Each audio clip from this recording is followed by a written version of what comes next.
Could you take us through some of the just kind of the general highlights from the data that stood out to you? Yeah, I'd love to. Well, let me start with one of the key stats that I wrote about in the report, because I think this is an important principle for multi-site churches to remember. And here it is.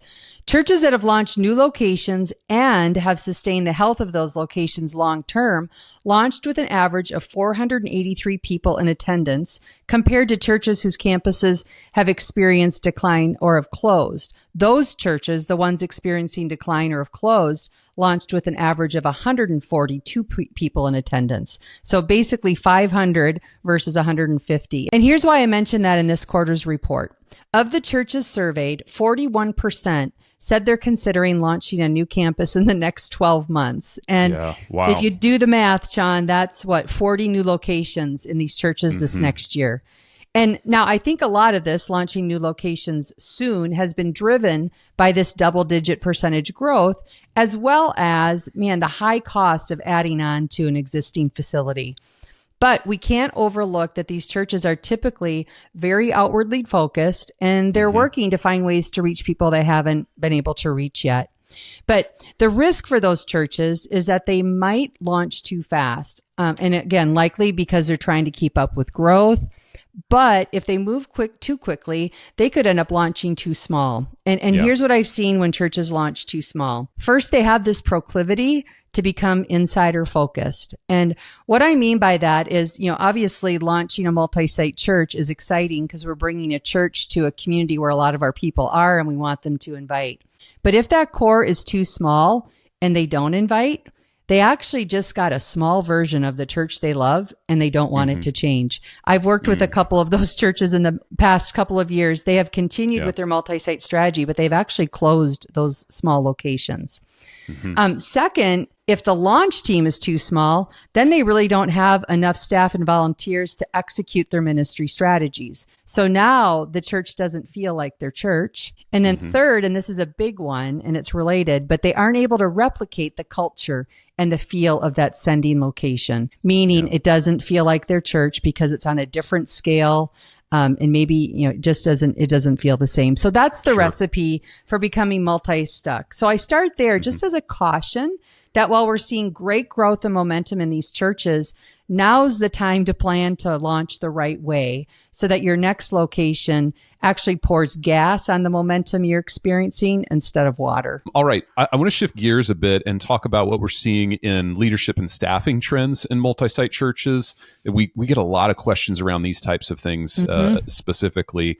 Amy, what did we learn from the data there?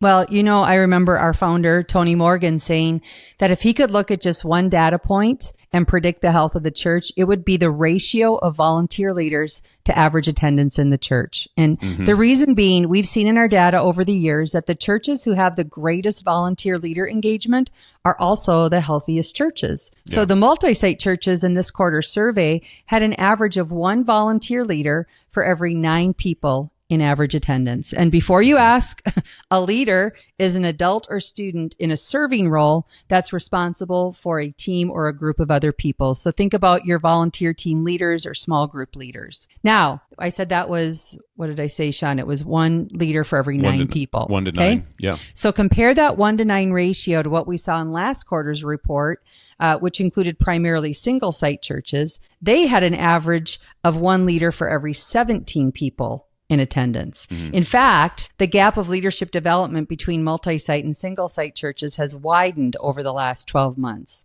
So what we're seeing in the data is multi-site churches do a better job at developing and engaging volunteer leaders than the average church.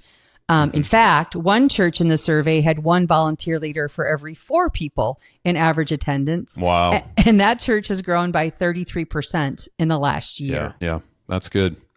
Amy, other data points from the staffing section you'd like to call out? Yeah, there was some good news on staffing levels that appeared in the data. Multi-site churches are staffing 1 full-time equivalent for every 71 people in average attendance.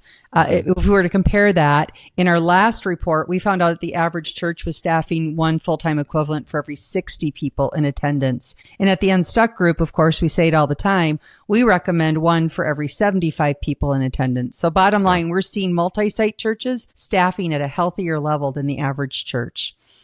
Multi-site churches on average are developing central teams at 2.25 locations. So somewhere between their second and third location, they're forming those central teams.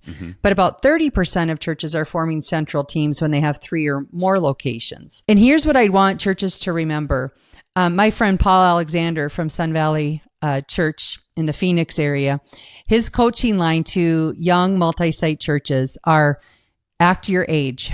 In other words, if you're launching your first location, you do not need to form pure central teams. In fact, on the journey from 1 to 4 locations, you're going to be in this kind of dual role time where you have people who have a central responsibility and they have execution responsibilities at a campus. So they're wearing 2 hats. And it's somewhere around that 4th launch where we really get back to singular roles instead of dual roles. So think of your central team as a myriad of people who are carrying central responsibilities for the church.